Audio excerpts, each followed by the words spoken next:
warning now at 7:14. If you're planning a summer getaway or vacation, there are things you should do before you leave and while you're away to protect yourself, your family, and your identity. Howard Schwartz is with us from the Connecticut Better Business Bureau to go over the risks we might not always think of and how to protect ourselves from them.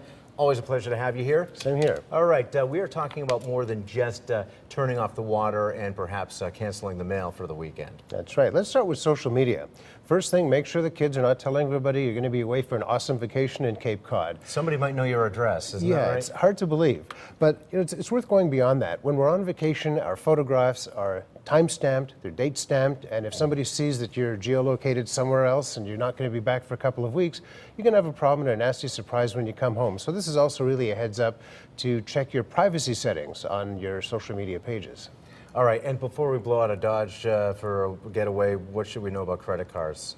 Credit cards, a couple of things we should know. First of all, give a heads up to the credit card company, and this is based on personal experience, even if you're leaving the state. And the reason being, they suffer tremendous amounts of fraud, and what'll happen is if they see you're out of state and you've got a charge that's beyond normal or typical for you, you could Which is often on vacation, you might splurge a little bit, right? Even, I was turned down for a $150 charge because they thought I was somebody else, I was out of state. It didn't follow the usual pattern, and my transactions were being done by someone out of town.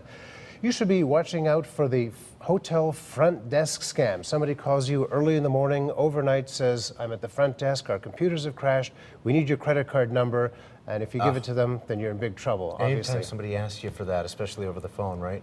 Absolutely, because the call's probably coming from outside the hotel.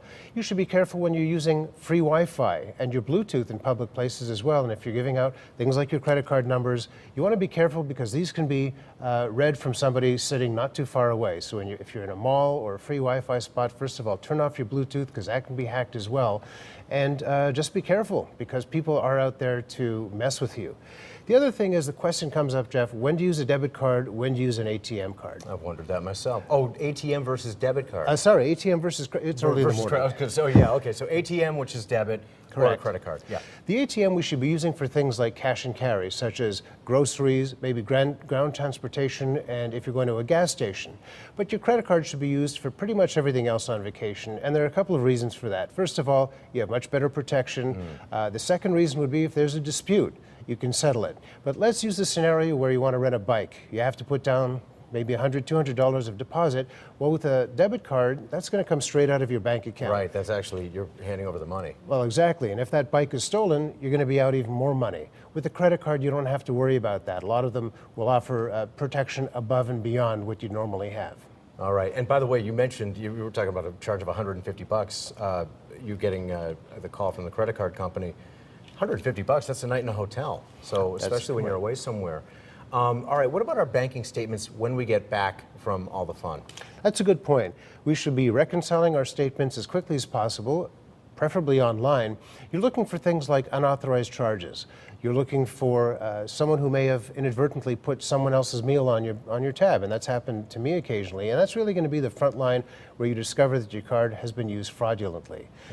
So you've got to be careful. And credit card statements too, I would think. Absolutely. Real quickly, because we've got to go, but what should you do if you're a victim of fraud, or if you think you were? Well, first thing you should be doing is calling your credit card company. They're very good about these things. They suffer a tremendous loss because of people who have their credit cards lost or stolen. And don't forget about crimes of contact. Someone bumps into you, spills coffee, their partner might come up, steal your wallet or your purse, as well as something as simple as pickpockets. All right, Howard Schwartz with the Better Business Bureau. Always appreciate it. Same here, Jeff. And yeah, that was a good point about the pictures, too. I always save it until I get back from vacation, usually because I'm too lazy to put them up while I'm actually still away or busy taking them. But also maybe dumb luck. Maybe it's keeping me safe, too. All right, for more information, you can go to WTNH.com, click the On-Air tab, pull down to the Good Morning Connecticut weekend section. It's all right there. Sam.